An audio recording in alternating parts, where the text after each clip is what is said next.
கர்த்தருடைய பரிசுத்த நாமத்துக்கே மகிமை உண்டாவதாக. இன்றைக்கி கூட நம்ம என்னாகமம் 12ஆம் அதிகாரத்தை பார்க்க போகிறோம். இந்த அதிகாரத்தில் கூட என்னென்னா, மோசே வந்து எத்தியோப்பியாவில் உள்ள ஒரு பெண்ணை திருமணம் செய்ததுனால இப்போ என்ன பண்ணுறாங்க, மிரியாமும் ஆரோனும் என்ன சொல்கிறாங்கன்னா, அவங்க என்ன மோசே கிட்ட தான் ஏசப்பா பேசுவாங்களா, எங்ககிட்டலாம் எங்களை கொண்டுலாம் பேசினது இல்லையா அப்படின்னு சொல்கிறாங்க.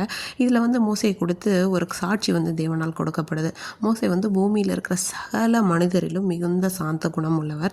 அவர் என்னென்னா, மோசே அப்புறம் ஆரோன் அதுக்கப்புறம் மிரியாமையும் கூப்பிட்டு என்ன பண்ணாங்க, நீங்கள் ஆசரிப்பு கூடாரத்துக்கு வாங்கன்னு சொல்லிட்டு கர்த்தர் என் மேகத்தூணில் இறங்கி ஆரோனையும் மிரியாமையும் மட்டும் கூப்பிட்டு என்ன பண்ணுறாங்கன்னா பேசுகிறாங்க. உள்ளே கூப்பிட்டு என் வார்த்தையை நீங்கள் கேளுங்க, உங்களுக்குள்ளே ஒருத்தங்க தீர்க்கதரிசியாக இருந்தீங்கன்னா கர்த்தராகிய நான் என்ன பண்ணுவேன், அவனுக்கு வெளிப்படுத்தி சொப்பனத்தில் நான் அவங்ககிட்ட பேசுவேன். ஆனால் என் மோசே அவன் அப்படிப்பட்டவன் இல்லை, என் தாசனாகிய மோசே அவன் வீட்டில் எங்கேயும் என்ன பண்ணுறான், உண்மை உள்ளவனாக இருக்காங்க.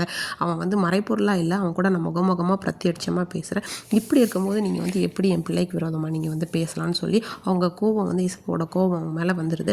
அவர் என்னன்னு பார்த்தோன்னா, இந்த மோசே அவங்க எதிர்வாக பேசுகிறதுனால இப்போ மிரியாமுக்கு கூடாரத்தை விட்டு வெளியே வரும்போது வெண்குஷ்டம் வந்துடுது. ஆரோன் பார்த்த உடனே போய் மோசே கிட்ட சொல்கிறாங்க, நாங்கள் புத்தினமாக இப்படி பேசிட்டோம், எங்களுக்காக என்ன பண்ணுங்க, இந்த பாவத்தை சுமத்தாதுருங்க அப்படின்னு சொல்லும்போது மோசே கர்த்தரை நோக்கி வேண்டிக்கிறாங்க.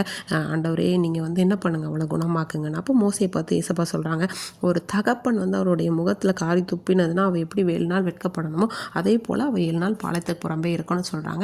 அதுக்கப்புறமா என்னன்னா அவள் சேர்த்து கொள்ளப்பட மட்டும் ஜனங்களும் என்ன பண்ணுறாங்க, பிரயாணம் பண்ணாமல் இருக்காங்க.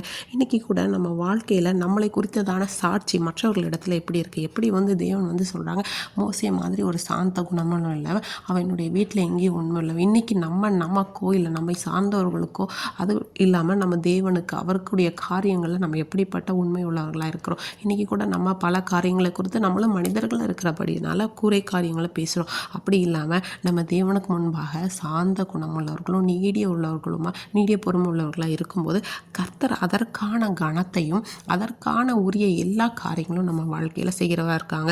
முடியாது, சில நேரங்களில் கண்டிப்பாக நம்மளால் அப்படி இருக்க முடியாது. ஆனாலும் கர்த்தர்கிட்ட அந்த கிருபையை கேட்கும்போது கர்த்தர் தாமே நமக்கு தந்து நம்முடைய வாழ்க்கையில் இப்படிப்பட்ட வெண்குஷ்டங்களைப் போல நம்மளுடைய பாவங்களே நம்முடைய வாய்களே அதற்கு தடையாக இருக்கபடி எல்லா காரியங்களையும் கர்த்தர் நீக்கி போட்டு அவர் மகிமையாய் நம்மோடு கூட முகமுகமாகவும் பிரத்யட்சமாகவும் நம்முடைய வாழ்க்கையில் இடைப்பட்டு கர்த்தர் பிரகாசிக்க வல்லவராயிருக்கிறார். ஆமீன்.